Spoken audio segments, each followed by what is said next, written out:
Êvar baş, em pêşemek din bi bernameyeke nû bi we re ne. Min xêratin Panorama Çarpelê. Îşev du mêvanên min hene. Rifat Sefalı ji Swîsre de beşdarî bername dibe û Kek Vîldan Tanroklu ku ew jî bûye nîv hevkarê min di bernameyê min de yek herê nahertin beşdar dibe. Ew jî li Swêdê beşdar dibe û îro sibê jî roja girîng ya Swêdiya ye, roja herî dirêj e. Çi bigire jora Swêdê qet tarî nabe. Em rojek wiha û hewayek xweş ji bo ku bi we re bin em ketine hundir. Bernama me îşev em ê çend pirsên çar pirsên me hene, çar mijarê me hene. Em piştî Erdogan hat hilbijartin tevî parlamentoya nû di vê 5 salê me vê 5 salên pêşiya me da wê çi bike em ê wiya bipeyvin. Her wiha piştî vê hilbijartinê tevgera Kurdî rewşa wî jî li holê ye. Divê çi bikin û çi kirin û divê çi bikin. Her wiha li her derê Kurdistanê Kurd di nav astengiya de ne. Kurdistana Federe hem li hundir hem jî li Iraqê dixwazin cîlê teng bikin. Her wiha li Rojavayê Kurdistanê jî ev konferansê astena berdewamin ya dawî ya bîstemîn çêbû di rojberê. Em ê vana bipeyvin. Di mijarê me de Kurdistana Rojhilat nebû lê mixabin ve nûçeyek nexweş em qalawan jî bikin. Îro mixabin di partiyên komela ku biryarê dabûn ku hêzê xwe bikin yek, bibin yek partî ku berê yek partî bûn ji hev du ve qetiya bûn. Di nav wan da münaqeşe bû wek şerê şer û di pêşmerge şehîd ketin. Nûçeyek gelek nexweş e û dilê hemû Kurdistaniyan reş kir. Em çi bêjin yani em ji wan re yani hem ji malbatên wan re serxweşiyê dixwazin û hem jî ji her du aliya re jî bi serekî hîn ewtir bi ji wan problemên ku bêjin ne tu problemê di navbera me de nebe kîn û xerez û dijminantî û dawî hema bi vê bûyerê bira dawî li wê jî bibe. Ez zêde dirêj nekim, xêratina mêvanê xwe dikim, xêratî Kek Vîldan. Gelek spas dikim, navxêriya da bê silav ji te re ji hevkarên te re münasebetek pir baş bû zû baye wisa zindî min Kek Rifat nedî bû.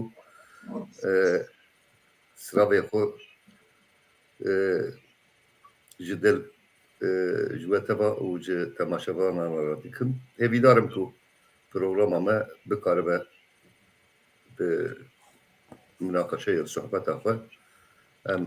li ser hin pirsên ku me teva eleqedar dike hin tişta zeraltir bikin. Malaba. Spas. Kek Rifat tu jî bi xêratî? Navxêrê dabî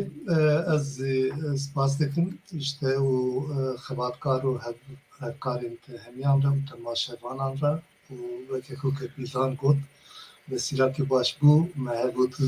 zindî dît ev jî tiştekî baş bû sila dûrêz û hêvî dikim bernamek berhemdar be. Spas. Belê. Niha hevkarê min wê ber mijarên vê ew ê bîne ekranê.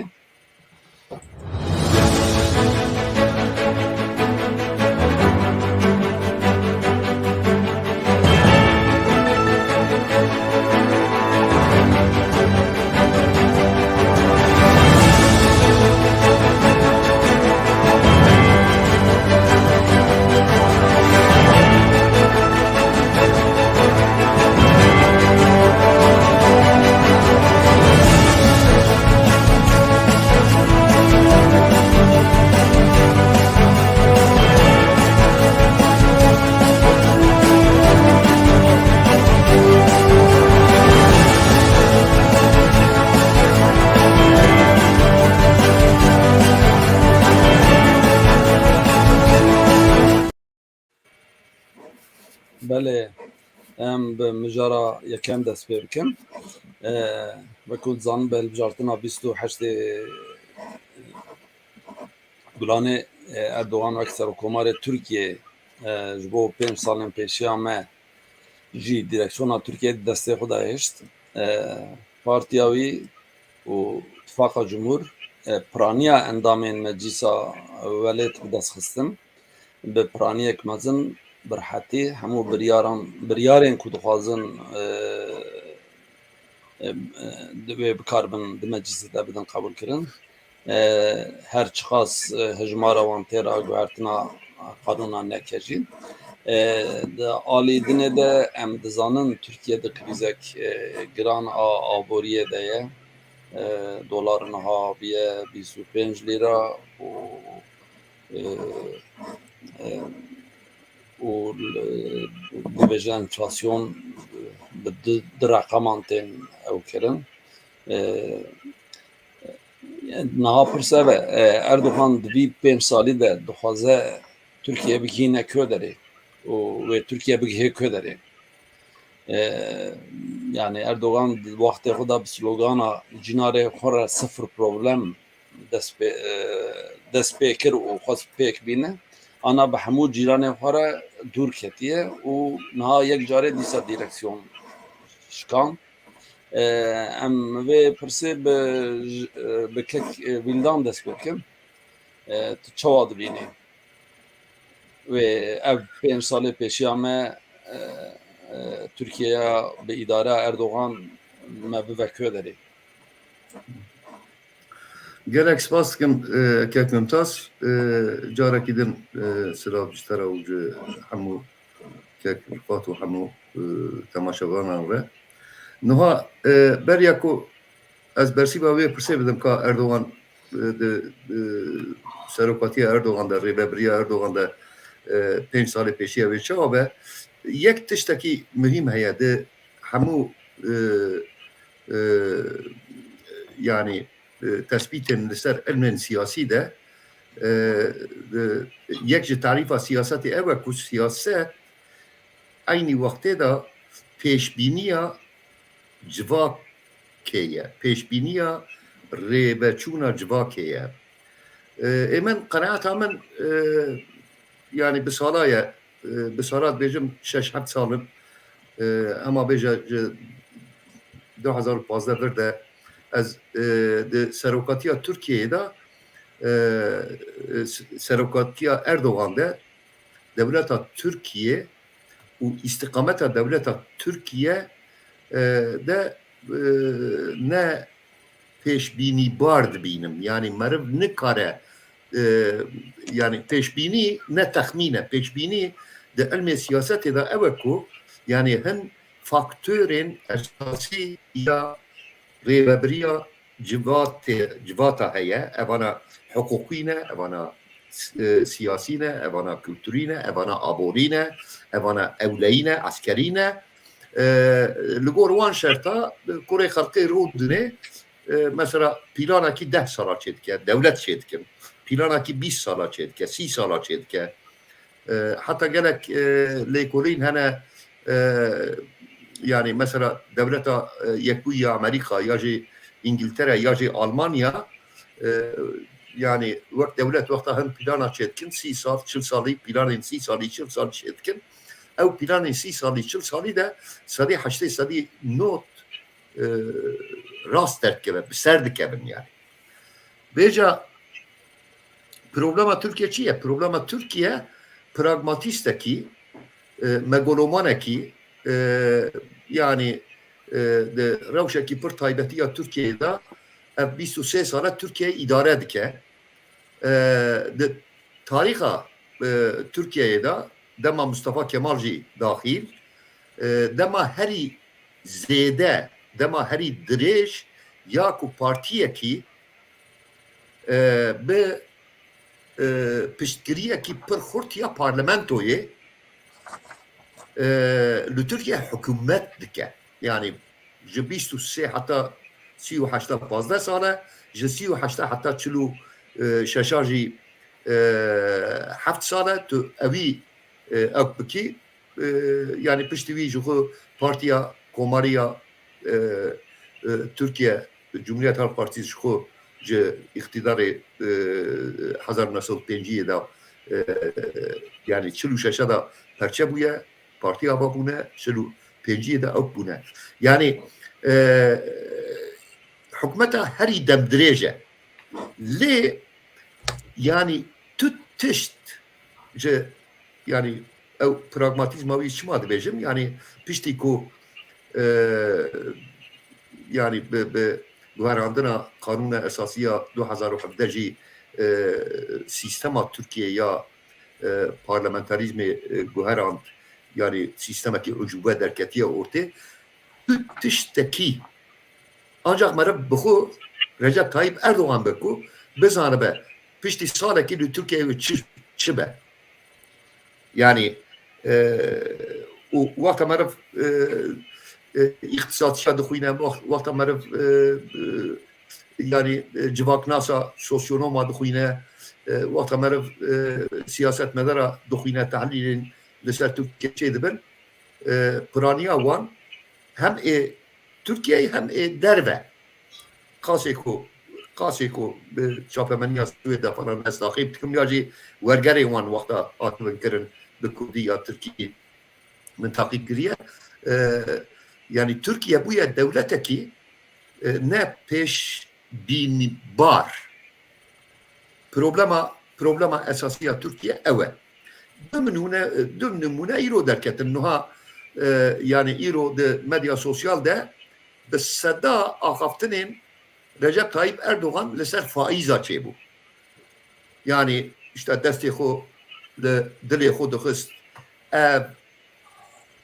yani ev fanî ji bo xwe dibêje ev fanî heta ku di jiyanê de be tüccara faiz bilind nabe ji sedî heşt û nîv derket sedî pazdeh ew jî yani ji texmîna kêmtir derxistin ji ber mesela hilbijartinên herêmî ya belediya ya piştî neh meha li Tirkiye çêbe yani hemû şirovekarên kalîte nevana yani dibêjin ku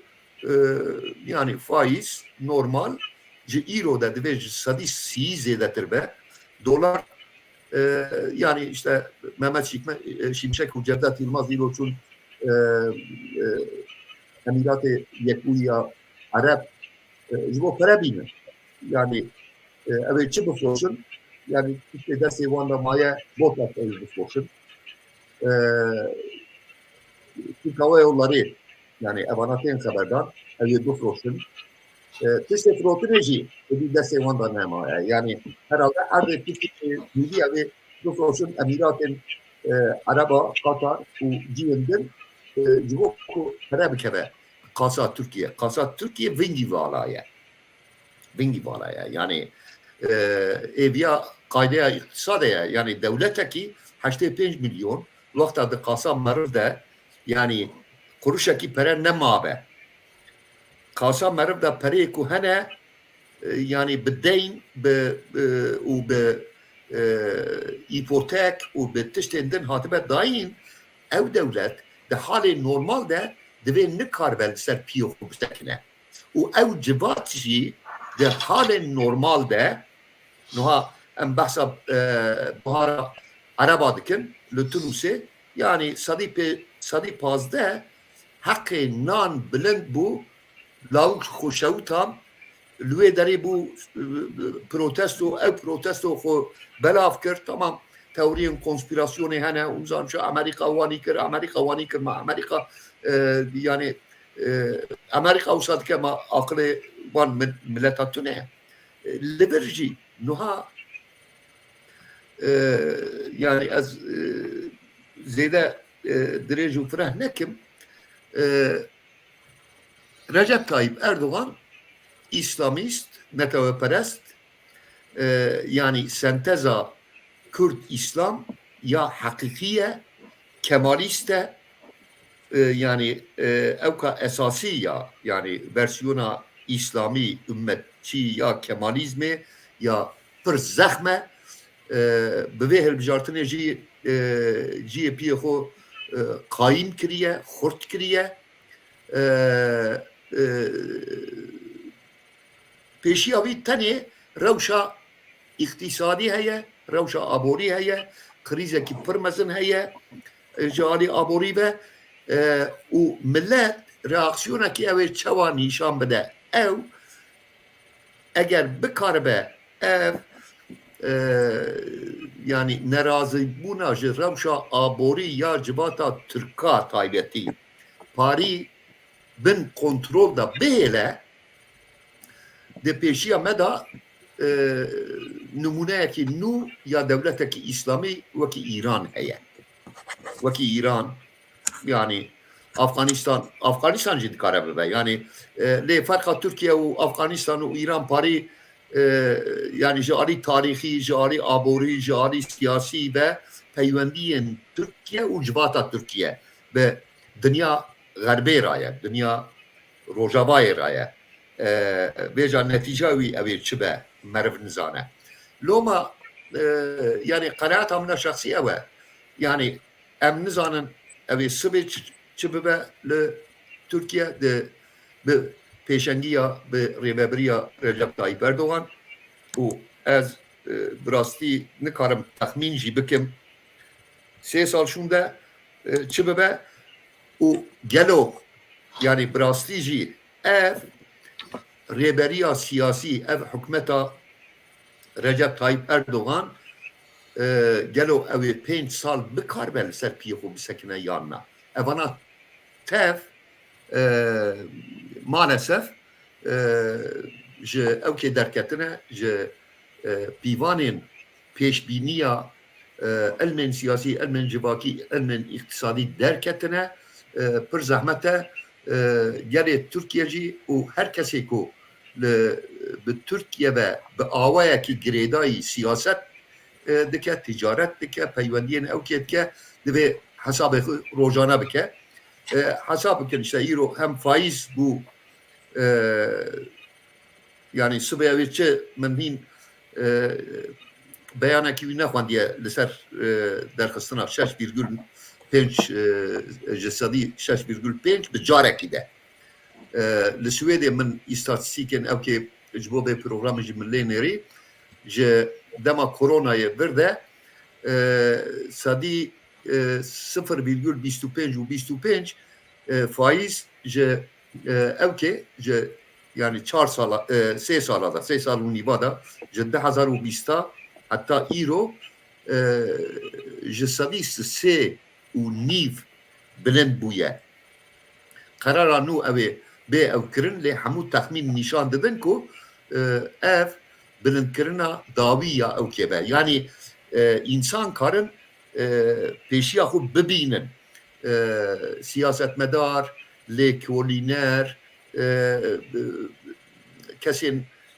yani van tişta wek elem û wek kar ew dikin dikarin texmîn bikin dikarin ne texmîn dikarin pêşiya xwe bibînin planekî ji bo 2024 çekin planekî ji bo 2025 çekin lê li Türkiye ew ne tiştekî din ê înteresant ez ew jî bêjim û xelas bikim şev dereng do ji xwe hemû qararnameyê Recep Tayyip Erdogan nîvê şevê li resmî gazete belav dibe û zanin niha her wezaretek her wezîrek xwedî 4 wezîrên cîgir heye 68 heb wezîrên cîgir do şev tayin kir lîste li resmî gazete ez yani şev dereng bû ez nikaribûm bi kesî re xeber dim ji xwe re parî bikerim jî niha ji xelkê re dibêje nizanim altılî masa û nizanim çi ew devlet e yani serokkomariya wisa siyaseten li hev kiribûn niha ji bo her wezîrek 4 heb cîgir tayin kiriye 4 68 heb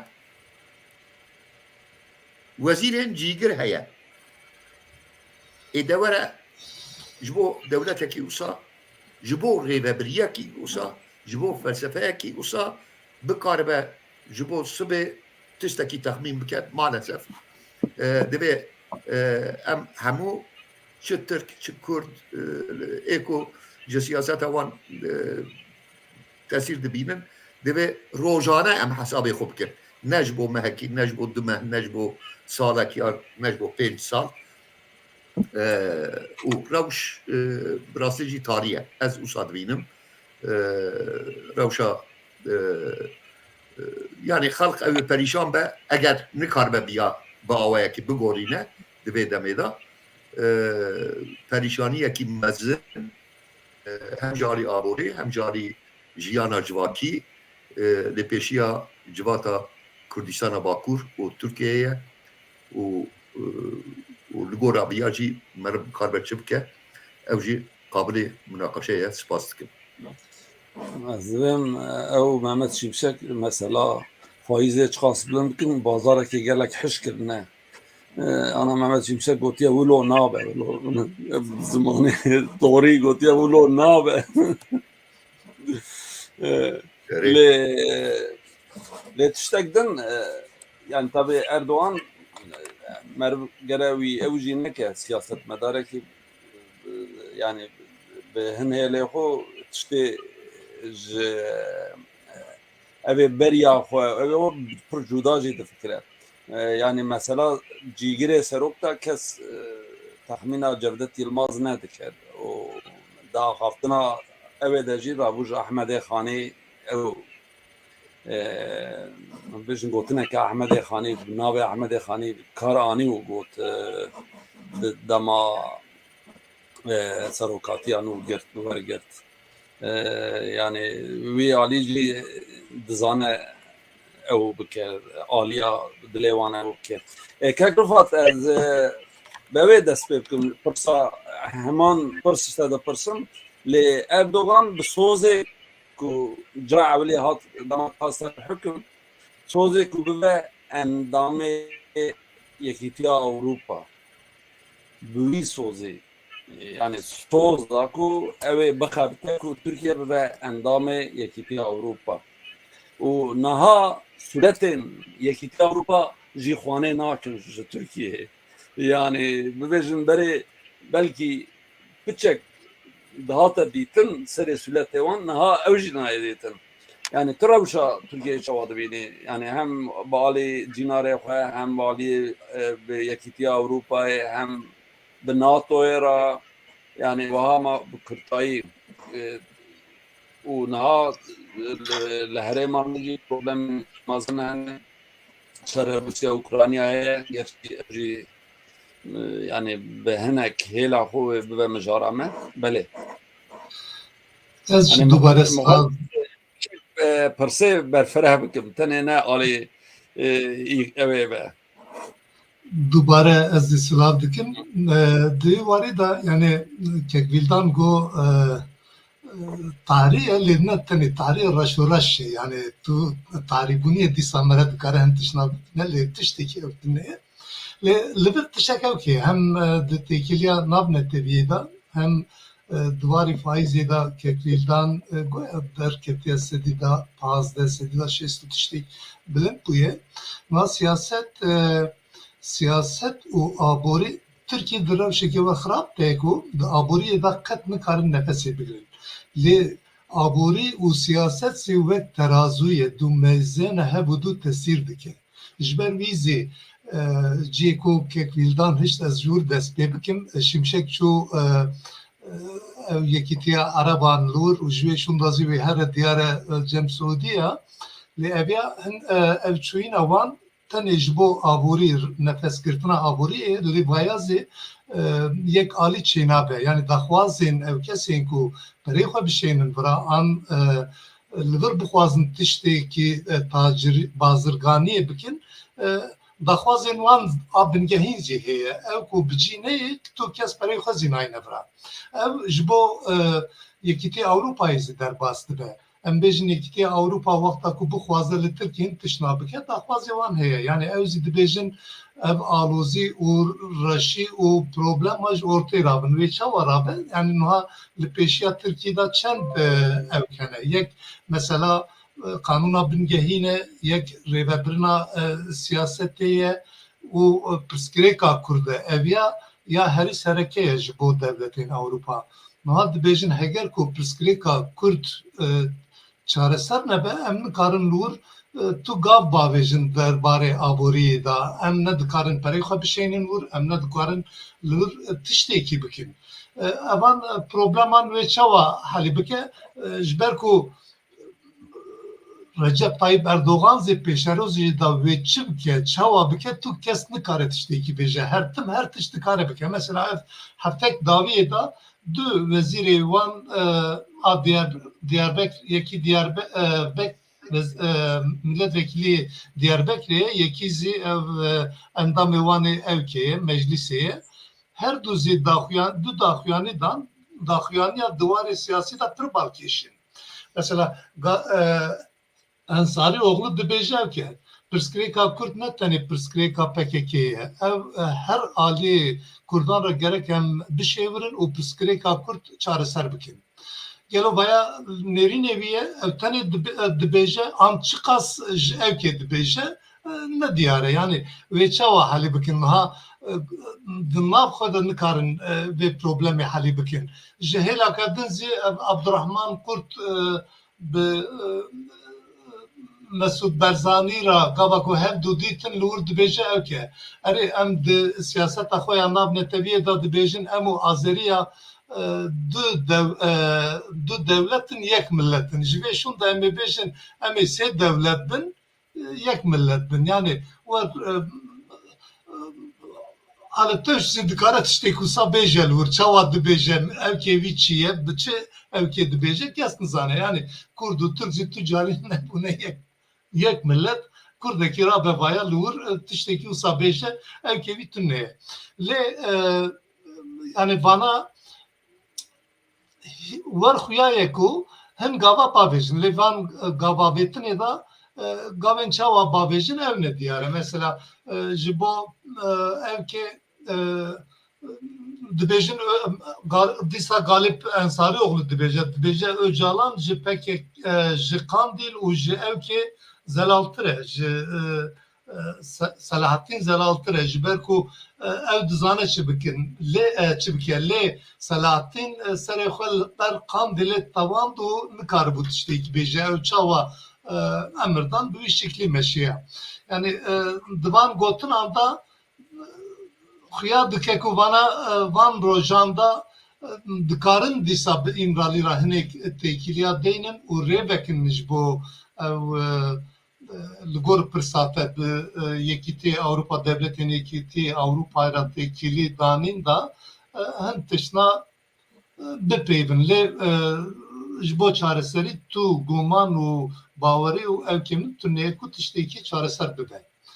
Ez wer difikirim ew tuneye lê tiştekî zelal tuneye di nav evkê da pêşerojê da û wê çawa binizanin. Belê heman virva jî em mesela ku piştî vê hilbijartinê ev minaqeşeyên di nav Kurda Rûda û bêjin encamên vê hilbijartinê ku bi me dide fikrandin yani rewşa me Kurda dide fikrandin em ser wî jî heman yekser ku mijara me ya diye me em bipeyvin yani ev hûn dizanin yani HDP heger em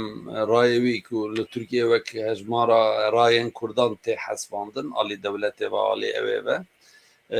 û Kurd jî piranî wek partiya xwe dizanin ya jî wek partiyekî Kurdî dizanin dengê xwe didinê ev du hilbijartina ser hev dengê xwe her carê 3% kêm dike û niha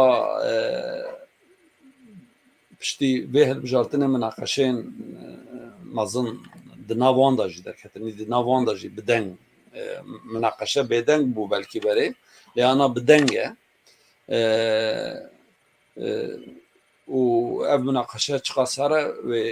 kûr û dûr bibe alî dinê bêjin hêzên din yên Kurdî jî bi rastî pir belawelan e û ama çi bigre hemû îdî duê qenaetê de neku bi şerê çekdarî bi şerê ew îdî ev pirsa Kurdî naye çareserkirin. Pirsa Kurdî divê bi înisiyatîfên sivîl bên ew kirin. Yek jî platformeke mezin jî hilbijartine yani di xebata sivîl û evê de. Rewşa Kurdan ha çawa dibînin em Kurd koderê ne û divê em yani xwe rewşa me li ortaya yani em ji vê tabloya çi ders derxin divê em rojên pêşiya me de ji bo ev tablo bêguhertin em yani bêjin siyaseta Kurdî bibe dengê Kurda bibe ciyê çareseriya Kurda divê em çi bikin Kekvillan Benê kek mümtaz. Ez ji ev kê dest pêkim tiştek ku kek Rifat got yani dikare yani her tiştî bike û peyvên du endamên AKP evê Diyarbekirê em şexsî nas dikin ewan yani zanin kîne yani qenaeta wan dîtinê wan ew kê wan çi ne em zanin niha Galip Ensarioğlu aynı wextê de got ku yani sedî not û pêncê pirsa Kurd hatiye çareserkirin ev jî gotinê wî ye Abdurrahman Kurt yani ji xwe yani hin beyanê wî falan ez dixwînim bi rastî ez heyir dimînim yani çawa însan nikariye hevdû nas bike ya jî çawa însan dikare di hin tişta de ew qas biguhore yani wek şexsî cara pêşî 2006 da min nas kir yani piştî ku ez karbûm herim bê min welat bi biriya hevalekî wî niha ji ber ez dixwazim bêm ku derê yani gava em li ser 5 salên pêşî yê Erdogan em peyvî min ku yani sibê ew çi bike meriv nizane yani tespîta min esasî ev e nokta min esasî ku ez yani rewşa Kurda ya hem hilbijartinî de hem jî rojên pêşî de binirxînim yani rewşa Kurda taybetî em yani Kurdistana Bakur wekî dîrek bin rêveberiya wî de ye bin kontrola wî de ye wek perçe ya Kurdistan lê de aynı wextê de Kurdistana Başûr Kurdistana Rojava hatta Kurdistana İranê Rojhilat Türkiye rolekî kilît dirêze siyaseta Erdogan ew e ku Kurd li Tirkiyekî bi tu awayî tu imkanekî ku bikaribin gundekî jî îdare bikin divê destê wan de tune be loma ez ê bêm vegerim li ser siyaseta hilbijartina hêzên rêxistinên Kurdistana Bakur lê vê meseleyê ez dixwazim zelal bikim bi rastî yani Kurd nikarin xwe bi qenaeta min bi tu awayî bi sos û weadên Erdogan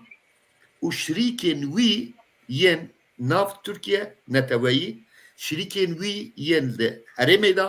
û şirîkên wî yên nav neteweyî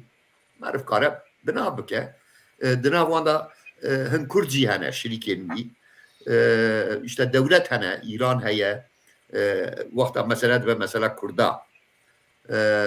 işte Kurd hene yani hem Kurdên Bakur hene hem Kurdên perçeyên din hene bi Erdogan'a şirikatî dikin maalesef û şirîkên wî nav netewê yani wek Rusya heye wek yani welatên din hene Mandoro ji Venezuela tê yani mêrmêra nas dike gotinekî sêrtiya heye yani tê wî pîroz dike loma Kurd dibe bi tu awayî ev ya yani bibe wekî destpêka wekî nokta bingehîn esasî Kurd bi tu weadekî wead aydê ne ayde insanın pragmatiste. Yani deve em evi bizanabın. Yani Erdoğan Machiavelleki nuye, nudemiye. Numuneyeki pır aşkere, ji Putin zedetir, ji Orban zedetir, ji Mandoro zedetir. Erdoğan yani Machiavelleki yani teoriye Machiavelli ser pragmatizmi Erdoğan ji nûve de nefsine. Loma yani ji siyaseta faizi bigire hatta siyaseta derve ji siyaseta kurda bigire hatta siyaseta wanê li hember cîlanê wan Kurd bi tu awayî dibe 5 kuruşê xwe nedin tu sos ya jî waadên ku Erdoğan nizanim ev açılım bike, nizanim ev vi mafî bide. Yani ji xwe yani ev ya jî felsefeya siyasetê ya divê meriv li gora wî jî hereket bike. Yani divê meriv ji dijminê xwe bi hêvî nebe. Ev ya tiştekî ew ke. Lê Erdoğan ji wî jî wêdetir. Yani fenomenekî ji wî jî zêdetir. Normal milletekî bindest divê ji dijminê xwe bi hêvî nebe. û tiştên dijminê meriv dike divê bê minnet be. Ne yani ne ku hema em yani tiştekî kirin em şox bibin. Li ciyekî qatiyamekî çêkirin ya ew qasî dibe ya na em şox bibin. Na dikare bibe. Ne ku tiştekî işte mamoste tayin kirin. Ya jî wekî kek Mümtaz jî got efendim de ew kêda yani navê Feqîyê Teyran bikaranîne. Swêdî dibêjin ok û çi yani. Yani navê Feqîyê Teyran ji bo çi bikaranîye? Yani ew kê dewletê bikar. Yani meziniya dewletê bi devê Feqîyê Teyran ji peyda wî ya ku ji bo Kurda gotiye li wê derê ji bo mezinbûna dewleta Türkiye bikartîne. Ew dikare tiştên din jî bikarîne. Ew sibê dikare yani eger pêwîst be here yani mezelê şehîdên Kurda here müzexana neteweyî ya Kurdistana Iraqê here mezelê Mustafa Barzanî jî ziyaret bike. Dikare vana bikere yani. İşte yani tipekî ku siyaseta Kurd dibe hîvza xwe jê bike tipekî wisa dibe meriv siyasetekî ji bo avakirina millet dewletekî ji bo milletê Kurd baveriya xwe bi însanê ku dikare hundirê saetekî da bikeve deh qalibê cuda neke. Wan ra nabe. Îro wisa dike ciyê piyê xwe bigire ew tiştekî din bike. Ez divê qenaetê de me hemû rêxistinên sivîl û siyasî hemû welatparêzên yani xort û bi emir divê hesabê xwe li hember vê îxtidarê û taybetî li hember siyaseta yani Erdoğan û İslama siyasî ya Tirka li Türkiye ji vê nokte divê hereket bikin û kirinên xwe beyanên xwe rabûn û rûniştinên xwe mîtingên xwe civînên xwe hedefên xwe û xebata xwe ya rojane da vê rastiyê li ber çav bigirin. Yani dervê viya yani problema tevgera siyasî neteweyî demokratîk a Bakurê Kurdistanê em herkes tîne ziman. Mesela yekîtiyekî çawa. Mesela îradeya ez bi salaya wê tiştê bi vê peybê binav dikim. Yekîtiya ya jî yekîtiya îradeya siyasî ya neteweyî û demokratîk de yekîtiya îradeya siyasî ya neteweyî û demokratîk de cî ji herkesî raye. Cî ji hêzên محافظه‌کار رهیه جی هیزن لیبرال رهیه جی دوی کرد خو جاری فکری و تعریف بکن یعنی ام همو کرد نوک هفدونه ام همو کردا نکارن ناف تیخن ناف پارتیه کی لی ام همو کردا دکارن دناف کنگره کی دا ناوی دکاره تشتین جدا به لیبر پروبلما اساسی اوه اراده یا سیاسی یا مشترک آن نتوایی و دموکراتیک نه تنی نتوایی دوی دموکراتیک بجی تو اراده یک مشترک یا کو دموکراتیک نبه نکاره تفکر کرد پیش ببه اگر اصابه هدف ایرو وان تشتا مناقشه ناکه یعنی دزگاه کی دموکراتیک خویایه لی بریارن هدف دنیا عالم زانه او بخوجی زانن او نها اوی مناقشه دکن بریارن اساسی هدف جاری ارگانین هدف به ناین گرته چه ارگانین محلی به لوکال به چه ارگانین مرکزی به یعنی نها نامزد ایوان جاری ریوبری مرکزی یا هدف به ناتیه تاین کرن دنیا عالم بیازانه او بخوجی نها مناقشه دکن وکی که ممتاز کو او بخوجی نها اوی ایدی ناف خدا نکارن بینن آشکره مناقشه دکن و روژه من او که صحبت که وان ده از گهدار بوم من او کرد ترکیهی بونه مناقشه دکرن و جا آمد دیجده و هن کسی دن او چاپمنی وان ده او تکن افندم یعنی چما مثلا ترکیهی بونه به مبگره ددن اونزام چه فلان tabi dicivati wanda ciye metune ev nebu lê divê me ji wana bêje not û çara da Abdullah Öcalan bixwe gotiye bê ew kê du meqaleyê min hene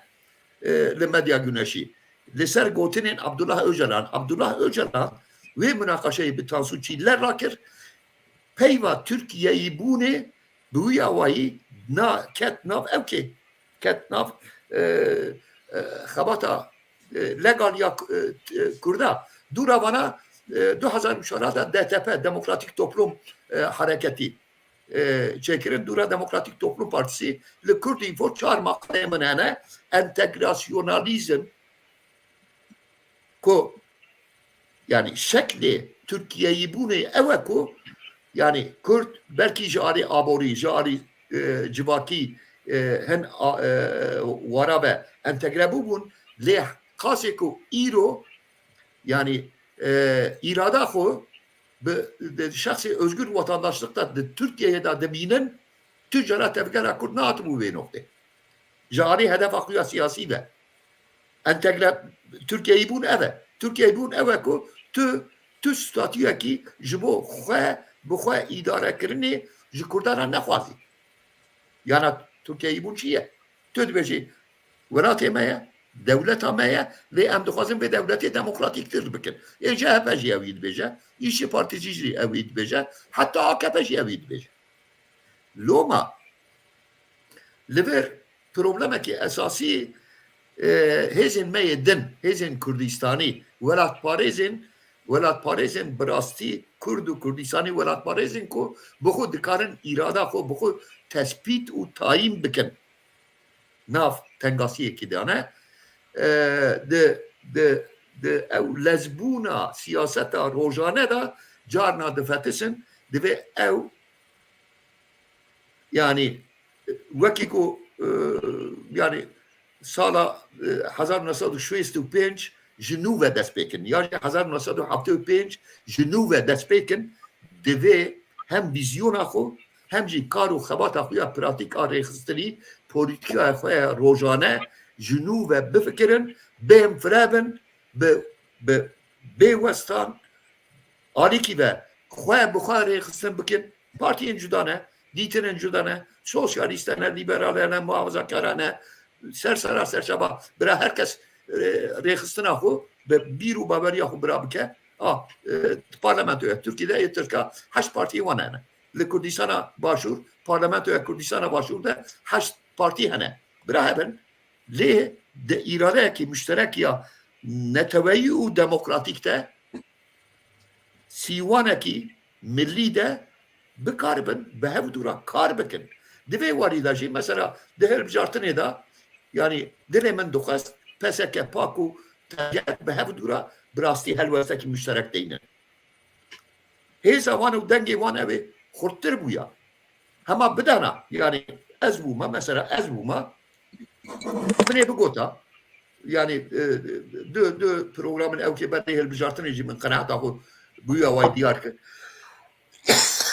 Minê jî bigota yani serok komarî da em raya xwe bidin CHP sebep ev e ya jî helwestekê xwedî helwestekî bin yani partiyekî nikare ji endamên xwe re bêje yani tiştekî ku em bikaribin tercih bikin tune ye. Çi bû peseke çû bi ew hevkariya ku navê Kurdiya Araqawî bi hevkariya Kurdistanî ve tune ye li wir dîgir ji bo parlamentoya jî raya xwe dan işte yani partiya Keska Çep lê maalesef hevalê me yedin nikarbûn ji endamê xwe re bêjin yani li vê derê raya xwe bidin filan kes li vê derê raya xwe bidin bêvan kes ya jî di hilbijartina da milletvekilî raya xwe bidin vê derê li vir jî bidin vê derê eger em qada legal de em xebat dikin em nikarin van tişta babêjin paşgoyê xwe ji bo insanê di jiyana xwe ya rojane da di helwesta partiya ew dike terciya xwe datîne di hilbijartina da û hilbijartin wekî kek min pez got platforma esasî ya xebata qada legal e hem ji bo îdara merkezî hem ji bo îdara evkê mesela di rojava me de heye niha mesela Kurdistana Iraqê binirin yani nîv em ê bên wê derê lê yani parlamentoya Iraqê çi xas tesîrê Kurda dike ya jî yani li wir yani nîv devlet yani de facto devletekî servoxwe heye lê dîsa mecbûrê hilbijartinên ya jî parlamentoyên ya jî hikûmeta merkezî dibe. Evan tiştana divê tev em yani her roj bi her emrî da her kategoriyê da insana ra divê em bikaribin bê westan xeber bidin û xebata xwe ya rojane jî li gora wî bimeşînin yana maalesef tamamciyê xêrê ye ku Erdogan û devleta Tirkiye îro qelse lê ew qelsbûna wî wexta em jî qels bin wexta em jî berabin kêrî me nayê lê wexta ew dewlet qels be ew dewlet problemî wî yê aborî askerî û civakî heye em xurt bin em bihev rabin destê me bihev rabe em karin zêdetir zorê bidin wan yana em li hêviyê soz û weadên ji Erdogan bin em bi destê xwe hêviyê xwe bi xwe dikujin divê heta ji me bê yani ji biyana hûn dibêjin radîkal e nizanim çi ye nizanim lê bi qenaeta min ji wî wêdetir çare tune ye û her insanekî dikare tiştekî bike yani hinek karin fiilî ew bikin hinek karin alîkarî bikin hinek karin malzeme top bikin bidin herkes dikare tiştekî bike lê jarî prensîp tiştekî li bir bêjim yani mesela li gor qenaeta min ji bo milletekî wekî Kurd yani meşruiyeta şerê çekdarî her tim heye problem çi ye li Kurdistana Bakur şertên evkê li ortê nemaye ji ber yani ji ber ev malxirabiya metoda bikaranîna şerê çekdariya PKK ev mijarekî din ez lê zêde ew nakim lê dixwazim di qeydê da hebe yani ji bo Kurda tucara meşruiyeta bikaranîna zorê ji ortê ra nebiye em nizanin sibê dişme çi be em nizanin sibê dişme Tirkiye êrîşa xwe bibe ser Kurdistana Başûr û nizanin Rojhilat û Rojava û ya jî بێ بچەک و تانک و تۆپێ خۆ باژارên me xirabike ma Kurd ew ê li ciyê xwe bisekinî na ew yani tiştekî yani heta ku milletê Kurd bindest be bikaranîna şiddetê jî wekî şeklekî siyasetê ji bo Kurda metodekî meşrû ye problem evî di ciyê xwe da di wextê xwe da û bi metodên rast bikaranîne û wê tiştê jî divê em ji axirê xwe dûr nexin spas dikim بله نها yani بیامن yani tevgara Bakurê Kurdistanê gîştiya qonaqekê wisa ku divê êdî hin tişta li dû xwe bêhile yani êdî hin tişt ne ew ê münaqeşê nedayê yani bibêjin yani eger Kurd karibin maqûl li ser ew ê herî askarî ku li hember partiyên dewletê derkevin partiyên Türkiye'ye derkevin û bibêjin em jî partiyekî Kurdan e divê hin qistas hene yani wan qistasa yek divê ku tu ne tenê her tiştî bêlî ku em partiyeke ku dema ku em xelas bûn em ê wiha bikin divê tu îro da pirsên aborî bigire pirsên erdê bigire pirsên avê bigire pirsên evê bigire divê siyaseta te hebe divê bernameyek ku tu çawa çareser bikî hebe ew yek evê didiya êdî divê Kurd ji wê evê derkevin ku di nav partiyên Tirkiyeyê de ku hêviyekî yani bêjin hêviya xwe di wirda bibînin bu ara karin hevkariyê bikin lê ne ku yekser piştgiriya hinek partiya bikin bira piştgiriya xwe bikin divê gere ew derkeve pêş û ji bo viya jî bikin divê gere civakî bin yani xeynî HDP bi vê siyaseta HDP diyare ku Kurdên maqûl Kurdên ku bên bi awayek din difikirin nikarin ciyê xwe bibînin watê nikarin ciyê xwe bibînin divê gere ew ji xwe re ciyekê bibînin ew ji xwe re ciyekê biafirînin û di wî cî de divê yani tiştê herî müşterek ku mehemiya bi hevdûva girê dide divê em ser wan ewa werin kêleka hevdû û di vir de yani wextê ez dibêjim mesela şerê çekdarî an bêjin şerê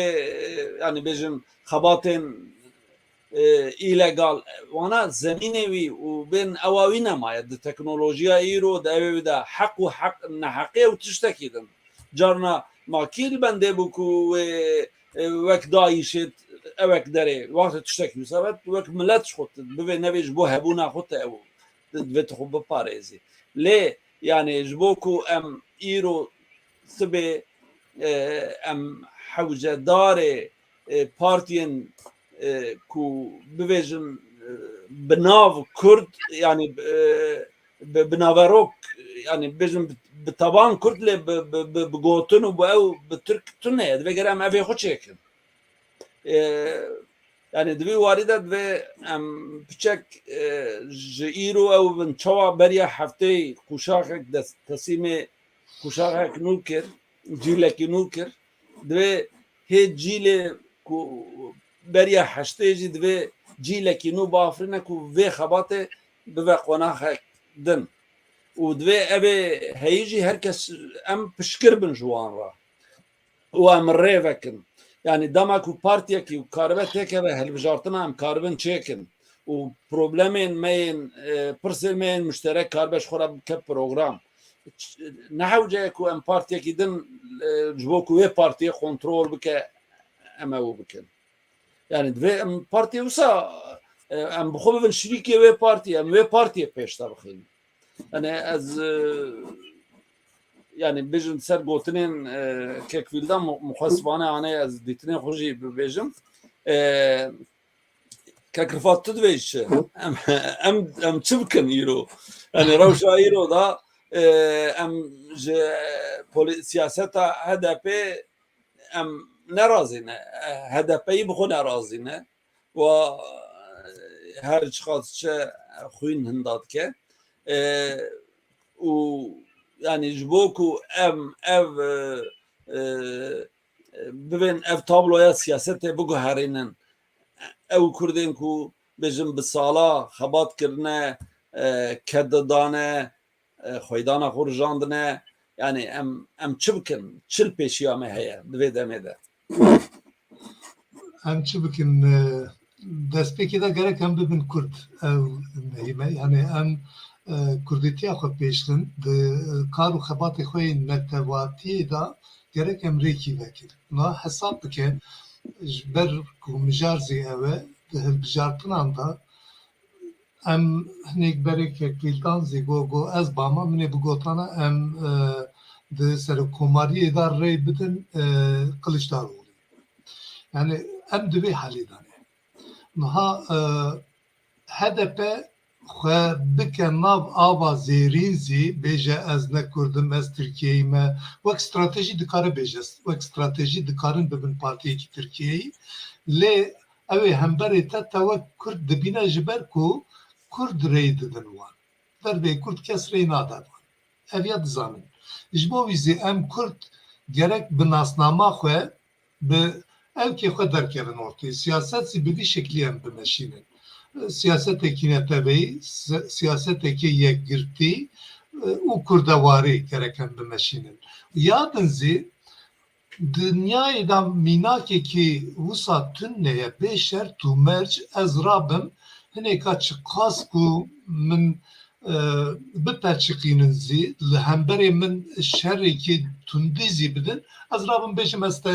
diparêzim ez rê didime te yani Kılıçdaroğlu hawqas nijadperestî zî dikir lê bi nizanim sedî da 0,000 çend rêyên wî hene bi wan re bazarê dikir lê bi Kurd re diko ez bi wan re napeyivim zî yani ew çi qas xwe Kurd nebînin zî vana wan Kurd didîtin û digotin em bi were şîrovezî nakin napeyivin zî û em radibin wan rêya xwe didin wan bi vî şeklî siyaset gava ku tu bimeşînî vê bê vî helî vê saetê şûnda zî di vê çerçevê de gerek em kurdatiya xwe pêşxin û siyasetekî netewî em bimeşînin û pêşiya me de ew yani parlamento belkî ciyê gengejeyê be yani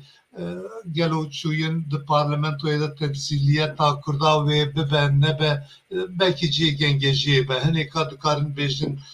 li wir ez herim wê sondê bixwînim û li wir ji bo mafê Kurda kar bikim mejalê wî tune ye ev lê nêrîneke lê partiya bakirin ji bo siyaset çêkirin çi ew hene mere dikare di nav xwe de vaya bişêvre yek a di dozê pêşiya me da hilbijartinên herêmî hene di hilbijartinên herêmî da kêmanî her aliyê Kurda dikarin bên bahev bi protokola dibe bi siyasetê rojaneyê de gengejeyê dibe çerçevakî mere dikare deyne û kiryarên xwe pêşerojê zî dikare li wir îspat bike di kar û xebatên evkê herêmî da evê ku kesên ku bibêjin di parlamentoyê de em nikarin siyasetê bikin di hilbijartina herêmî da bila herin di şaredariyan da ji bo pêşerojê çi difikirin evî dikarin bînin rojevê zindû bikin biemlînin yani li wir ji bo wî zî bi hev re karkirin û çerçeva karkirinê zî pir eşkere vekirî merexêz bike çi evkê da wekî ku hinek berê zî gotin her aliyên Kurdan dikarin bên bahev dikarin bi hev re kar bikin diharin bi hev re bixebitin û ji bo pêşerojê zî kiryarên xwe dikarin diyar bikin ez bêjim spas ya biya min partiyekî ku karibî Ensarîoğlu û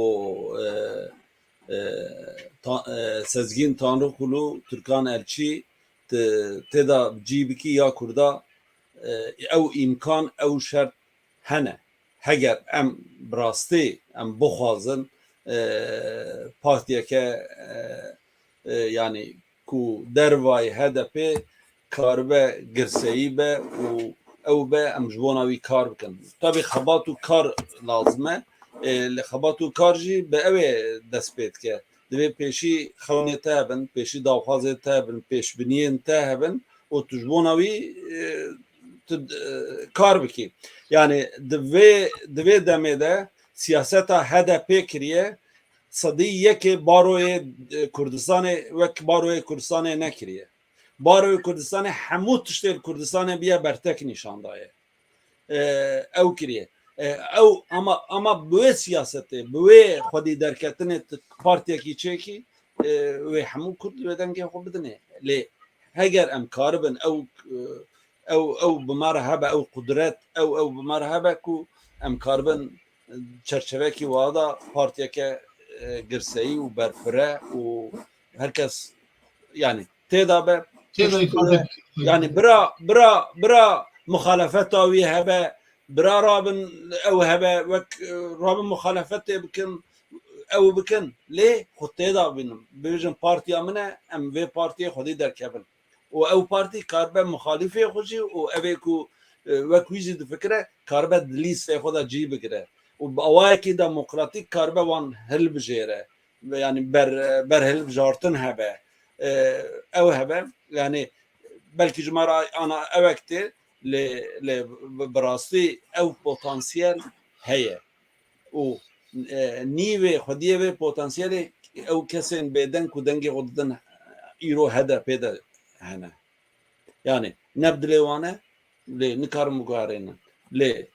divê herkes derekê dest pê bike. Nizanim em wextê me jî ew dibe niha saetekî me qediya em derbasî mijara siya bibin tiştekî we tune be em derbasî wî bibin ev problema mijara me ya herî esasî bû bi rastî ya îşev me dixwazim peybin yani tiştekî ne ji bo ev kê lê yani du zelalkirin ez bêjim yani problema ku min de ew kê da dî de yani mesela HDP û qenaeta min û dîtinê min û helwesta min yani xuya ye de hemû platformên müsait de ku û hemû awayên ku bi destê min ketibin min qenaeta gotiye yani problem li wê derê çi bû divê hilbijartinê da ev hilbijartin de problema esasî ew bû ku ev sîstem ew ê bêguheran bin yan na niha yani Kurd bi rayên xwe nikarin yani mesela serokkomariyê da bi ser kevin lê Kurd bi rayên xwe di parlamentoyê da dikarin ji xwe yani wexta legal dixebitî tu karî di parlamentoyê da tifaka çekî lê di vê sîstemê da mesela tifakên nav parlamentoyê pere nake mesela alternatîfa Kılıçdaroğlu û Recep Tayyip Erdoğan ew bû ev sîstem alternatîfa vê sîstemê ev sîstema ucube yani sîstemekî ku yani ew bi xwe jî nizanin işte yani min nimûne da niha yani ji bo her wezîrek çar heb cîgir çima pêwîst e yani çû serokê Merkez Bankasî ji Amerîka hanî çima Mehmet Şimşek ji bazara finansiya dinyayê hanî çima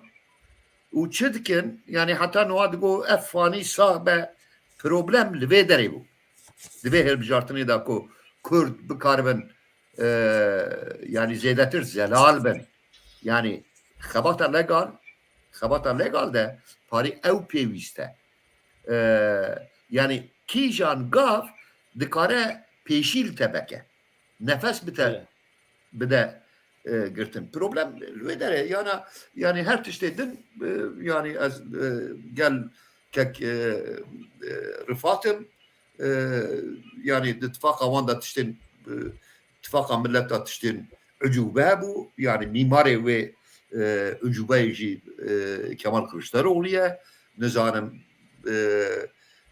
tiştê din hebû lê ji wî firehtir em dikaribûn bifikirin yan na niha yani Kurd hene ez yani vekirî bêjim sosyal medyada her roj dinivîsînin ji Kemal Kılıçdaroğlu ya dibêjin Kemalîst e Recep Tayyip Erdoğan ra na çi ye Recep Tayyip Erdoğan û AK Parti Recep Tayyip Erdoğan û AK Parti esas mihenga Kemalizme ye Kemalizm senteza Türk İslam'e ihtimal ki pır mesela CHP yani ji mihenga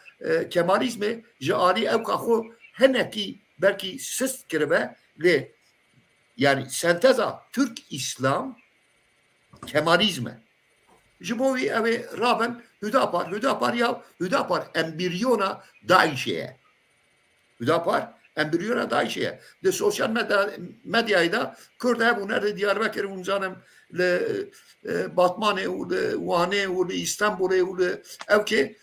behsa Kurdbûna wan dikin. Kurd hene ku behsa Kurdbûna Cevdet Yılmaz, Hakan Fidan, Mehmet Şimşek û çi bû wezîrê ew kê evî dikin civana hêvî dipên. Ew Kurdên ku ez behs dikim ne Kurdên yani ew kê ne yani kuça de mana ew kê da ez dibêjim yani êk alaka wan aktif bir siyasetê falan tune bi sara siyaset kirine ji xwe dibêjin em ronak bîrin û zanim şine şine bi van ew ka siyaseta Kurdistanî nikare bê meşandin eger xetera îsama siyasî versiyona wî ya Kurdî û Tirkî nikare be bê ew kirin ê demokrasî û azadî xwaz mêjiyên demokrasî û azadî xwaz nikarin van mesela da gav bavêjin nikarin bawerî bidin civatê ku tiştekî cuda tiştekî azadî xwaz û pêştetir datînin pêşî wan ku bikarbin piştgirî birgin problem divê derê ye yana ne mesela ne mesela yani bi qenaata divê em bikarbin bi detay ew bikin divê meriv siyaseta wana giştî binêre nexwe yanî ew di navbera her du bijartina ew axaftinê Kılıçdaroğlu merivê çawa şîrove bike yani mesela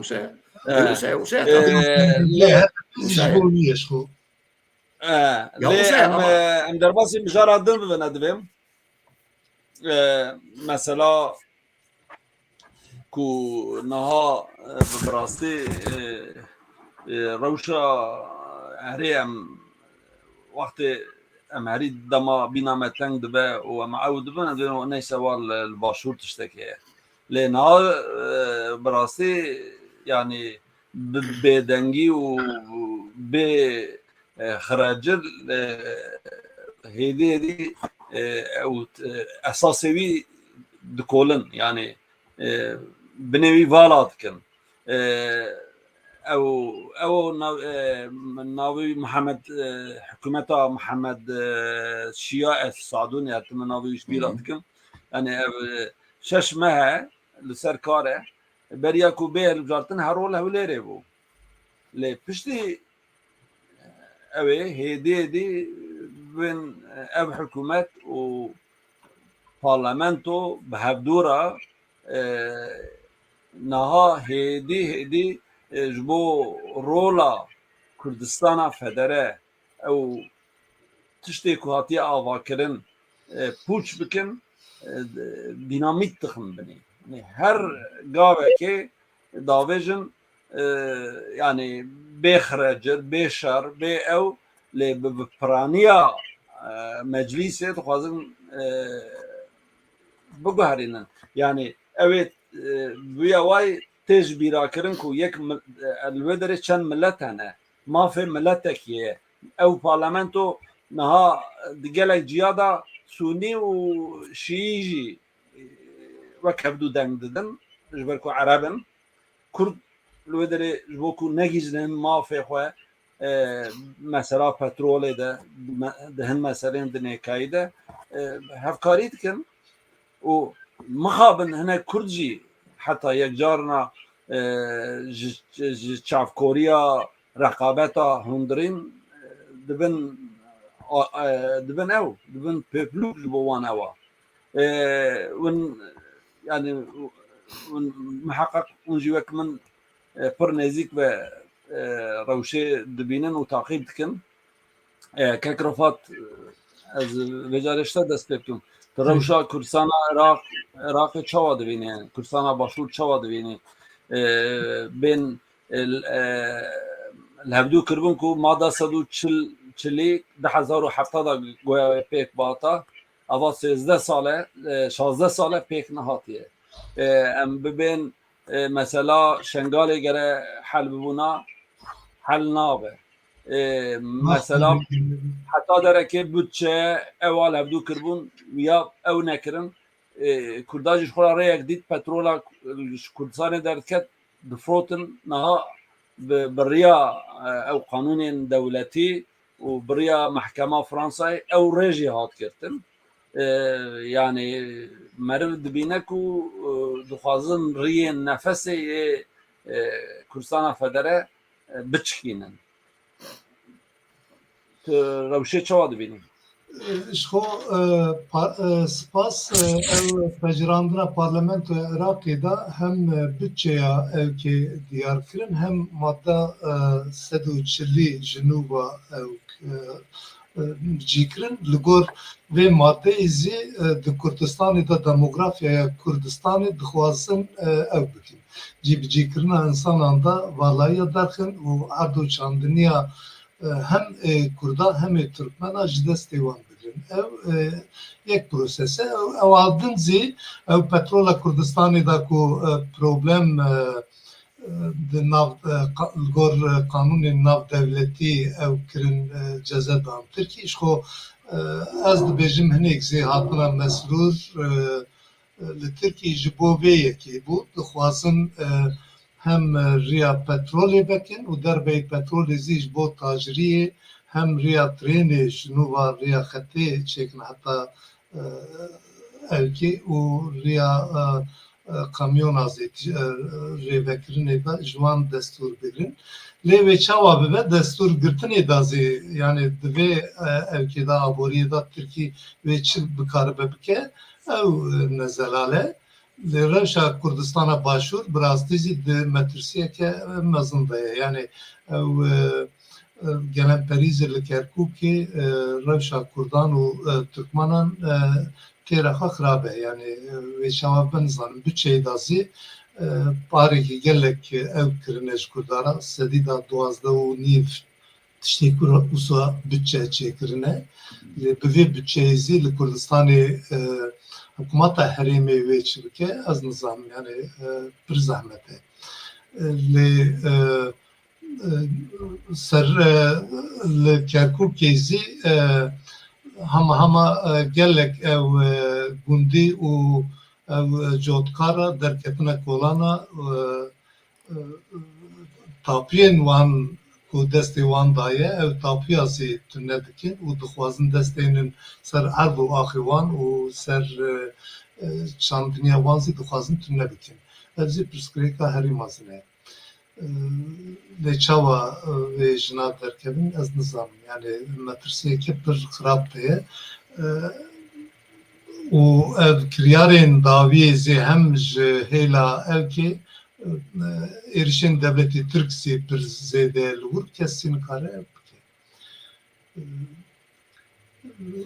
û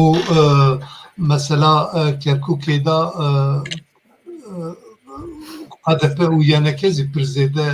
ser hevdû ew nekirin yani ji hev cuda nav biryaran da tev digerin ev zê hinek destê wan dixetimîne nikarin pêştevkevin lê mixabin mecbûr em gerek biparêzin yani weke ku Kekîrdan got de facto beşî devletekî me bû hebûna ke me bû em wê çi qas bikaribin xurt bikin lê bi vî şeklî zê naçe yani ew li Başûr gerek hin tişna ji serûbin bikin yani jinûva dest pê bikin tiştên bingehîn birêve bibin ku bikarbin gav bavêjin pêşavin san. بله کلکلان انا تدی همه بحثا روجاوا جی بکن لی یعنی نها دما کو ترکیه دنگی خو به مثلا عراق ده و کری ناکه و هفتم روجاواتی نه پیش اگر او روجاوا جهوله رابه yani ev qelebalıqya ku Türkiye'deki eva derdixe ve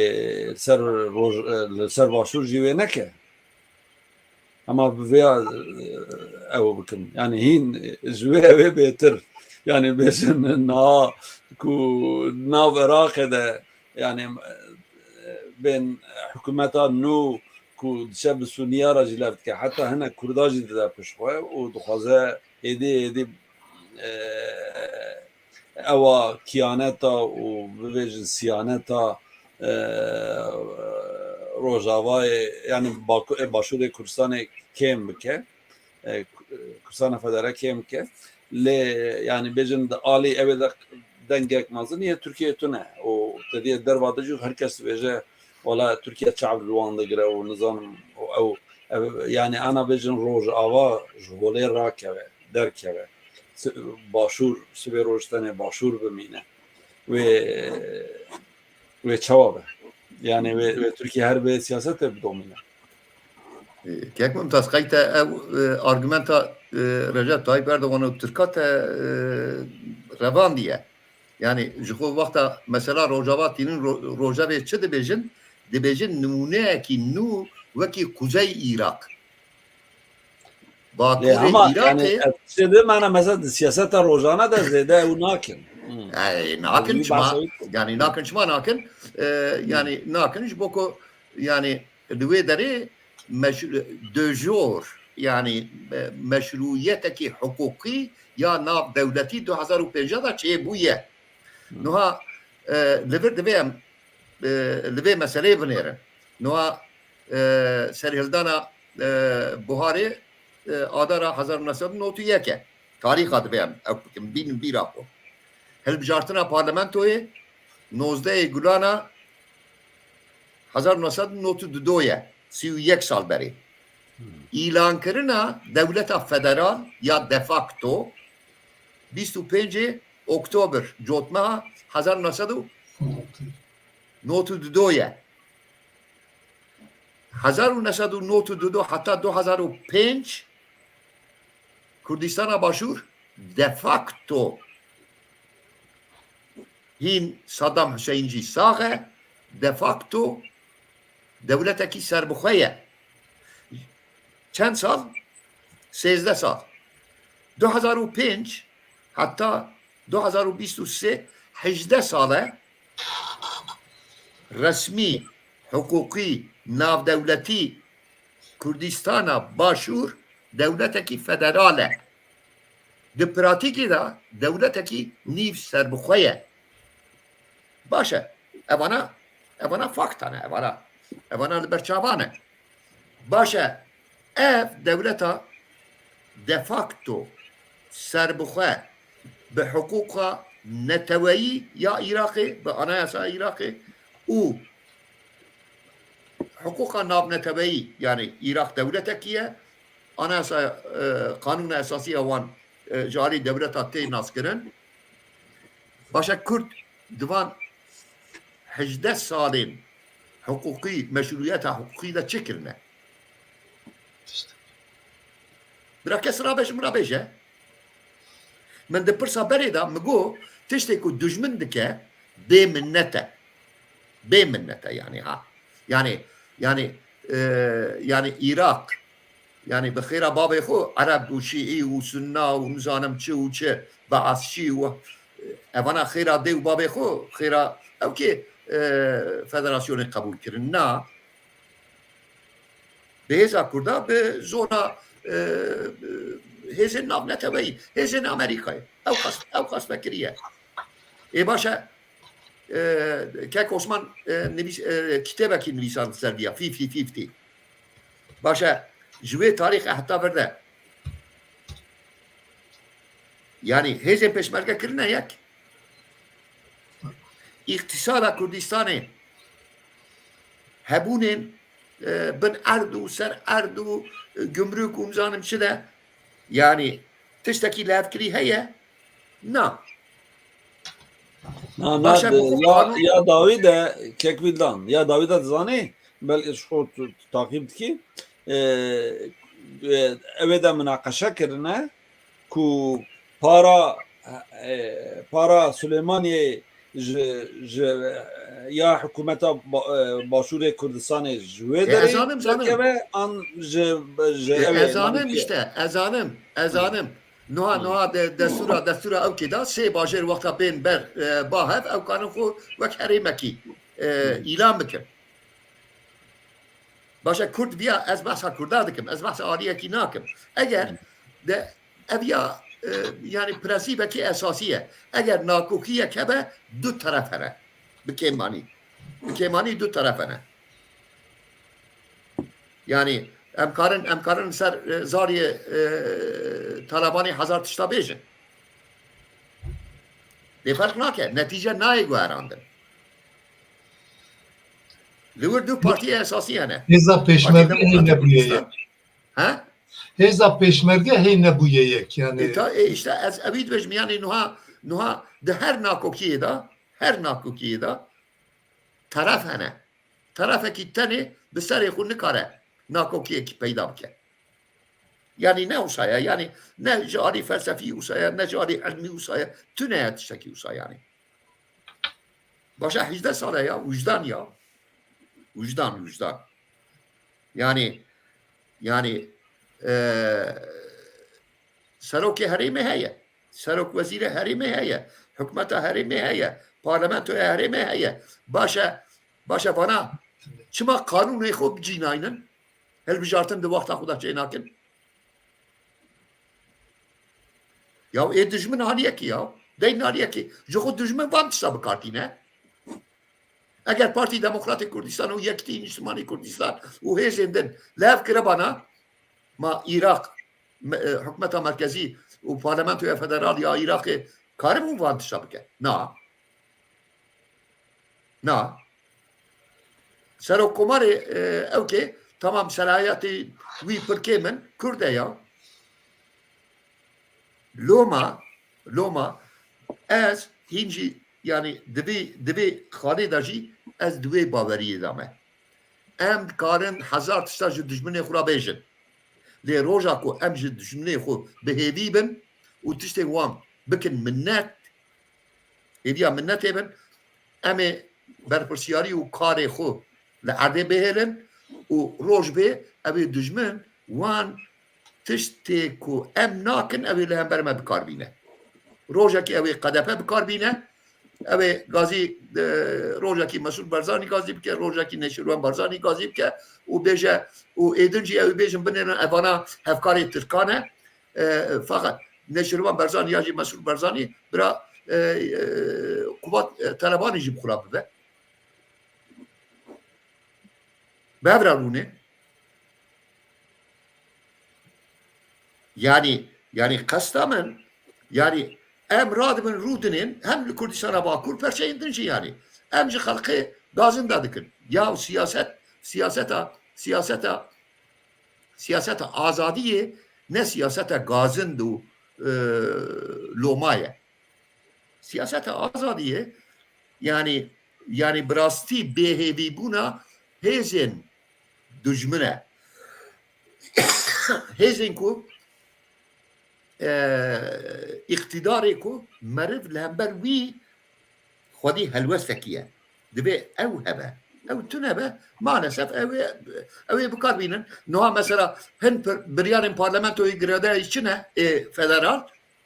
dibêjin ku biryarên ku hûn niha digirin meşruiyeta xwe wenda kiriye ji bo ku we di wexta xwe de hilbijartin li gora usulê ku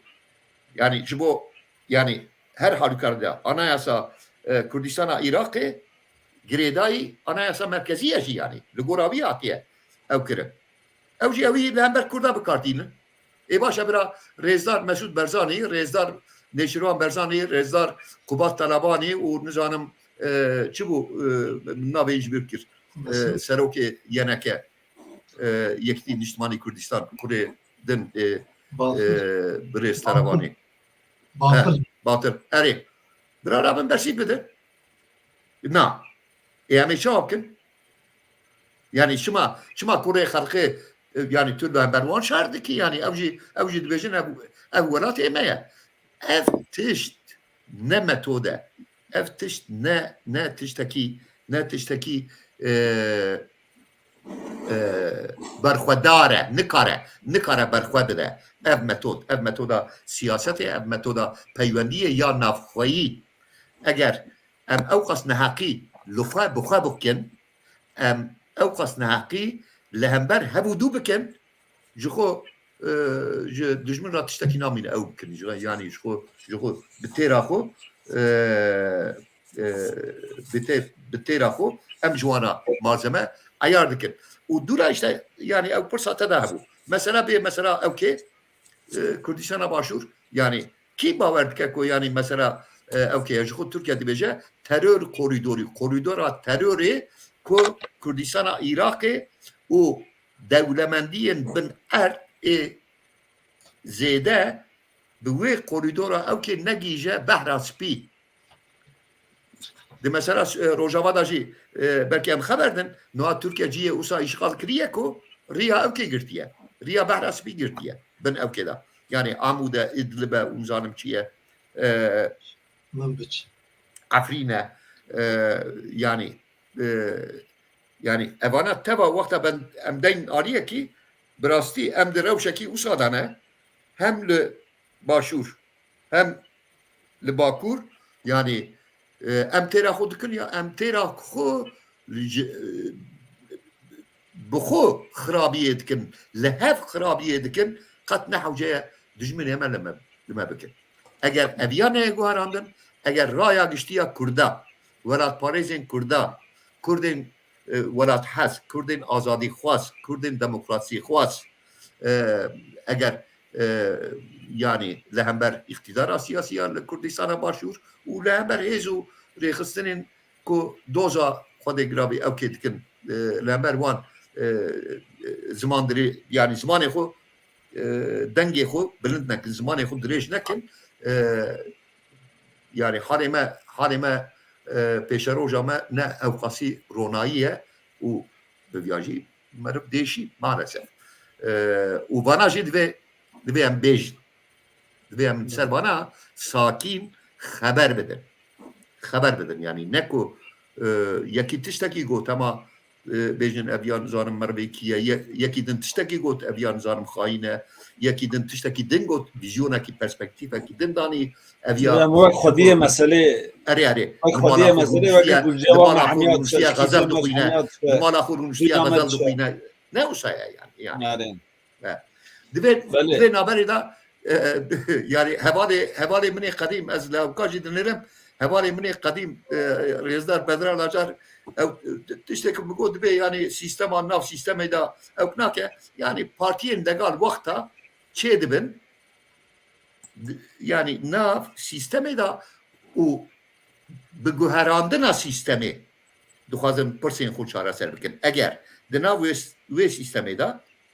yani yek qebûlkirina sîstemê ye adûdiya jî meriv ji bo guherandina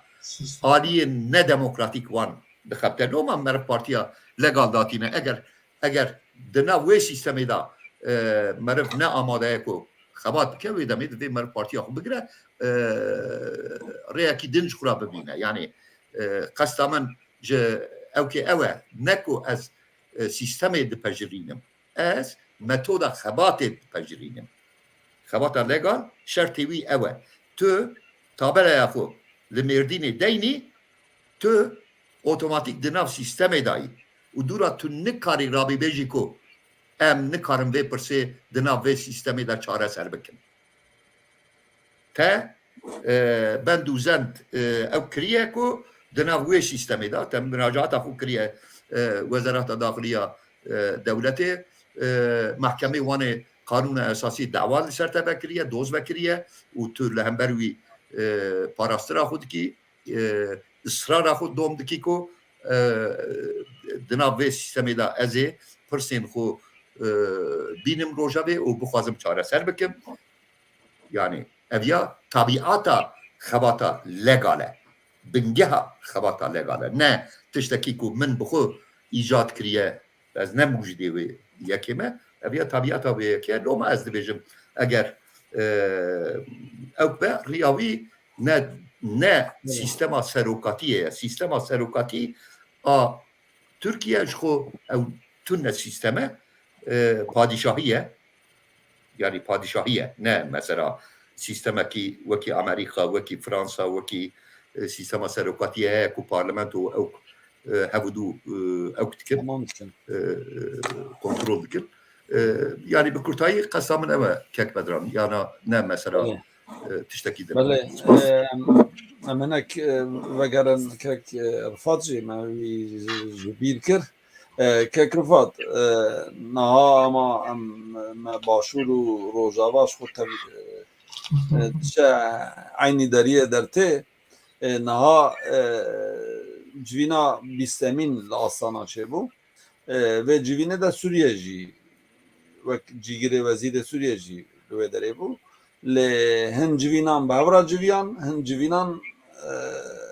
li dervayê wan dervayê wî civiyan û dawiyê de beyana müşterek jî ji alî sê aliya ji ber ku Sûriye hîn jî ew ê red dike yani ji ber wî wek ew dibe ku heta Tirkiye ji ew ê dernekeve wek prensîp naxwaze bi Tirkiye re rûnê lê tiştek heye li wê derê tiştê ku müşterek derketiye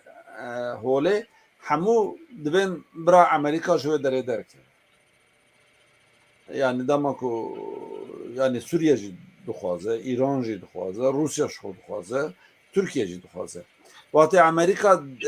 derkeve tê wê manê ku di pratikê de ew sîstema ku îro Kurd yani bêjin ne dilê me be em raxine jî bikin lê Kurd li wê derê xwedî ew ekin wiya wê hilweşe û yani ji bo ku hilweşe ne ku tenê ew wê derê ku wan ditirsîne sedemên din jî hene mesela petrolê ku hêja kek vîldan behs kir ew bi xeta boriyê ew jî heye gaz û petrol belê belê tu yani û endawiyê jî herî yani yek tiştekî balkêş belkî wezîrê derveyê Kazakistanê got viya civîna dawîn li Kazakistanê bû îdî carek dinek heye hûn ê li vir nikarin li vir bicivin belê ya yani Amerika ji bin xetê zû zû dernakeve yani ew ne yani Tirkiye çiqat dixwaze naxwaze tesîra wî di siyaseta navnetevî da çêçinîne ev tiştekî din lê ji bo petrol û gaza bin xetê Amerika ji bir nakeve lê Astanayê da ev civînê da ew beşdarbanên wê civînê zî ji xwe ew pêncî aliyê Şengayê ne her wisa ew wek hev difikirin lê Amerîka zê divê evkê da balan namîne lê rojhilata navîn da siyaset pir zû digohire yani nav rojekî da gelek tişt dikare serûbin bibe ew nabe û ya din hêzên Suudiye û ya Yekîtiya Evkê Araba ya dur nînin yani ji bo vê yekî zî yekser di Astanayê da çi biryar bên girtin ew nabe û pratikê da zî wisa nameşe li pratikê da zî tu dinêrî di navbêna Amerîka û Rusya da têra xwe problema çê dibin kes ew nake em bêjin Tirkî bixwe zî di hê heftakê berê bi drona êrişê kir yek askerê Rusya zî kuşt. Yani Rusya alaka wî zî ne qet dengê xwe zî nekir qet neanîn Rojevê zî. Amerîka zî li askerên Rusya xist dîsa tu problem tune nebû. Yani problem zî nekirin ew nekirin neanîn Rojevê. û hê tu lê nerî di nav netewiyê da wer peymana çê dikin ku Tirkiye em bêjin 30 kilometre di hundir dikare wan derna biparêze û kontrol bike û nizanim çi bike lê dikare here 40 kilometre pêş de zî bi drona êrişa bike insana bikuje û tu kesî dengê xwe nake yani ne di evkê de tê Rojevê ne zê di nav netewiyê de tê ew kirin gengece kirin ev tiştana. Ji ber vî zî li wir yani biryarên wan girêdayî zînin astanayê de wexta ku tên ba her zî tiştekî ew tune yani. Ji bo wê di bin xetê de Amerîka zû bi zû ji we re dernakeve lê Amerîka zî ji bo kiryarên Tirkiye ew jî bêdeng dimîne yani herkes li gor meslahatê xwe tev digere. Di meslahatê xwe de kes naxwaze kesê din zî bige pêş xwe. Bi wî re ew bike problema derxe. Yani zû zî ew nabe ez bêjim. بله براستی وک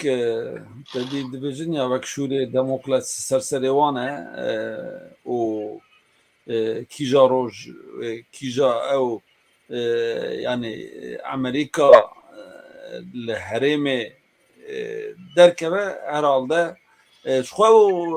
vezir derbe Rus Suriye per vekili cigiri vezir derbe gotu Amerika derxinin Rojava şutune yani elvedere iktidara Rojava Rojak jinamine düvi varide yani beviji yani ana Türkiye here aliki de düvi varide per agresif ev hareket ke le Suriyeci yani jbo Kurdara lhevbe hatta nave devlete ku kelime Arapça derxe nelgele yani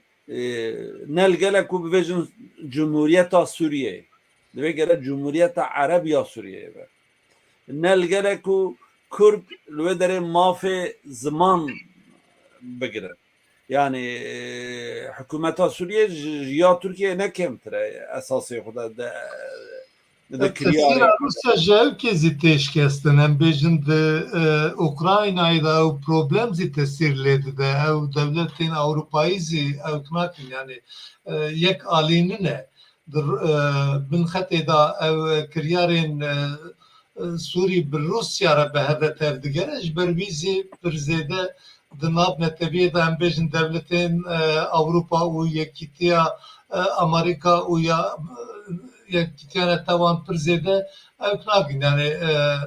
derfet zî nadin evkê Sûrî û zû zî ew nabe heta ku ew pirskirê ji ber ku zeftekî pir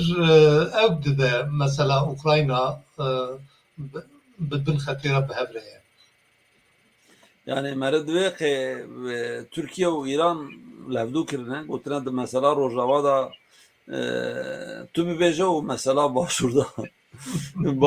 em ê bibêjin yani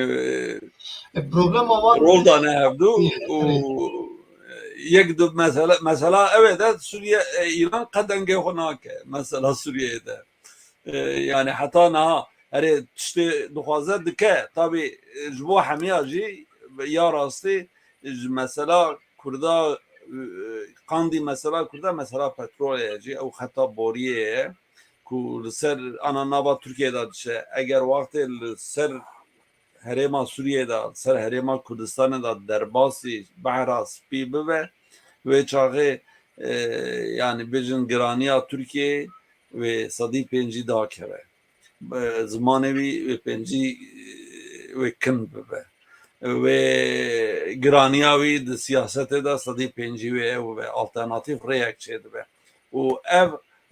نبدل روسيا جي مثلا انرژی دکو خطه کردن کو کاربه پیرا رقابت بکه جبري وانا حمو منفعته وان وردا گیشتی هفدو و انا ام ابيكو ام لدجي امبرياليزم لم رحمه يا نافنتوي و ديا امريكا ايضا براستی سیاست و های سیاست یک جارنا مرو yani دما اساس یودا دویش خو صابه مربش خود است بکج ملت خوش هبونا خوش او خود است بک اجبو کرداجی رو او کو هبونا امریکا الهرم دسکف پاراستنا دسکفتنا روجاوای کردستانه ل دوی وارد نظام یکیتی اروپا جی وکا کو حتی نها وک امریکا هلوس نشان نادم نظام ککویلدان تو شد فکری دوی وارده و مثلا ناتو جی اشتا با پرسما ما بیجن برا پرسا داوی به کو تو ادزانم مثلا سردانا سوید جبو ناتوی و آستنگین کو ترکیه در دخه پر نزدیک و هم چاپمنیا سوئدی هم یا ترکیه تعقیب کی دوی وارد جی اویتا چند مقاله انتا و بوتن انتا هبون دوی وارد جی خوازم چند گوتن بجی هم برنامه قدیم نگرشتر بله به کورتی از بجم یعنی تشتی کو بین گوتن جو خود تو که فرات در که کرفات و بحث کر از گوتنا او که دست بکم ایرو لسر پرسکی سفیر امریکا یا انکاره جو روزنبوانا را گوت کو جی آت پرسین مثلا روجابا و پیوندی وان به یپگه و طبیعه و هرتم نابی پککجی او تکن گرید دن مرک به زمانه که زرال گو ویدری هدف مهنه یعنی ده همو دولت ده هن اتفاق تاکتیکی هنه دمینه دکاره چه به ام لپشت او سیاست خوانه اما نوها جوی داری هم دست بکن یعنی چند جاری بریجی من آنی زمان دولت یکوی امریکا جبو چاوی راشا کردان نه لسوریه نه لروجرات نافینه یعنی جبو سیاست خو سردستی خو قاد خویا سردستی یا روجرات نافین لوان درایه اویا جبو بیا yani Irak çi dahil biaye, Başur Kurdistan çi dahil biaye, Başur Kurdistan da beguman ev ki xo yani zahmtir kiriye qasi agahdariyin de çapemeliye de falan marif yani merkezin xuye askeri u tiştin den xurtur kiriye le روجاواجی وسایه یعنی دوی یک دوی هم بزنن امریکا نجبو خاطرمه دوره دو دوی هم بزنن برجواندین کردین روجاوا و امریکا لهو هاتیه جو امریکا جی اوید بجا ایرو یعنی براستی به او خاص اوه کی بکری جارا پیشیه از جبر پرسیاره کی امریکی دبی اسم کو یعنی اتفاق تاکتیکی هنه تشتی کو دوی واریدا وقتا برجواندی من لهواتیه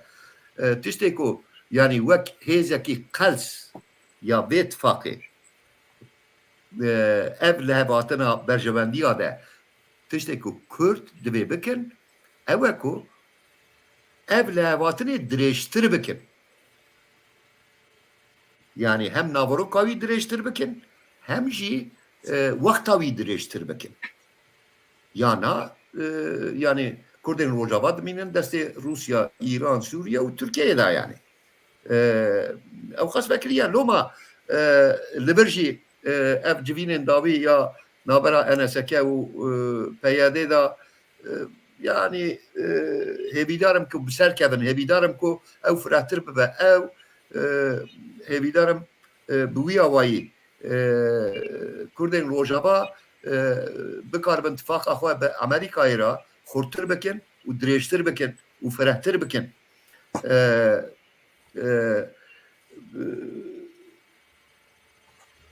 yani roja ku Amerika be wê qenaetê çawa devce Afganistan berda çawa devce yani başûrê Iraqê berda piraniya başûrê Iraqê berda hêzê xwe zêdetir li Kurdistana Iraqê Kurdistana başûr bijî kir dikare yani ji Sûriyeyê jî û di wê manê da ji Kurdistana Sûriyeyê jî hêzê xwe sistir bike ya jî tavîzên zêdetir bide muhatabê xwe Tirka niha yani Amerika alîkî be ji ber mesela yani wek hêzekî navneteweyî bi Rûsyayê ra nakokiyê da ye hem de mesela Ukraynayê da bi Rûsyayê ra nakokiyê da ye Amerika de aynı wextê da yani îro di beyana sefîrê Ewkê da jî hebû digo yani em neligelin ku yani Türkiye bi rejima Sûriye û bi Esad re lehev bike yani alîkî be ev ittifaka me ittifakekî taktikî ye lê alîdin jî em siyaseta Türkiye bi lehevatina rejima Esad re jî nerazî ne ew jî dibêje û di wê naberê de ji xwe ketin nav mesela endametiya Swêd jî yani Amerika ji bo endametiya Swêdê bi qenaeta min ew e ku bi Tirkiye re bi zimanekî nerm dipeyive niha sefîrê Ankarayê jî ew kir got yani em di wê qenaetê de ne ku yani Swêd hemû şertên endametiyê pêk aniye û beriya civîna Vilnûsê 11 Temmûzê da ev tişt çareser bibe lê li vir tiştê ku dibe em tespît bikin li Kurdistana Sûriyê derxistina hêzên Tirka û pêştebirina destkeftên Kurda girêdayî du tişta ye NSK û PYD lehev bikin dido ev lehevkirina wan ev rêvebiriyek müşterek ya nabera NSK û Ewkê bi Amerîkayê ra peywendiyên xwe û berjewendiyên xwe firehtir bike xurttir bike û demdirêjtir bike yana yani pêşeroja Kurdistana Rojava jî bi gelek xeteriyên mezin ve dagirtiye yani teknolojî ji xwe tiştekî din yani sê rêbebirên sivîl ê Rojava bi Ewkekî ra bi çi dibêjin yani droner re ew kuştin yani min îrolojiyekî xwend ji 12 Hezîranê vir de yani îro 10 roja da 28 kes hatine kuştin yani. Lê tiştekê bala min dikşîde mesela Rojavayê Kurdistanê de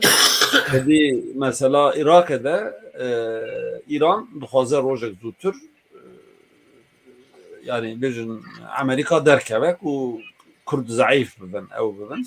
lê di mesela Sûriyeyê de yani her çiqas wan ji vî nadaye de ew e lê di vî rewşê de heta derekê İran naxwaze ku ew ji ber ku dizane ku dema ku Amerika derkeve ve Türkiye işgal bike. Aynı evî tiştî min bu gota Amerika ji wê derê derket Türkiye tu jara ji wî derê dernakeve yani hêzekî ku îro sibê bikarbe rojên pêş de bikarbe Türkiye bi awayekî mecbûr bike ku ji wê derê derkeve dîsa hêza Amerîkaya ne Rusyaya ne Ewke yani. Hatta Suriye jî qandî ku dibêje bira Türkiye derkeve navêje bira Amerîka derkeve. Yani herê wek siyasetten dibêjin yani bi demecê wan da evê wan hene lê ya rastî ya yani qandî ku meriv hîs dike û meriv ew dike ew nakin ji ber ku dixwazin yani ji her du aliya ji Kurda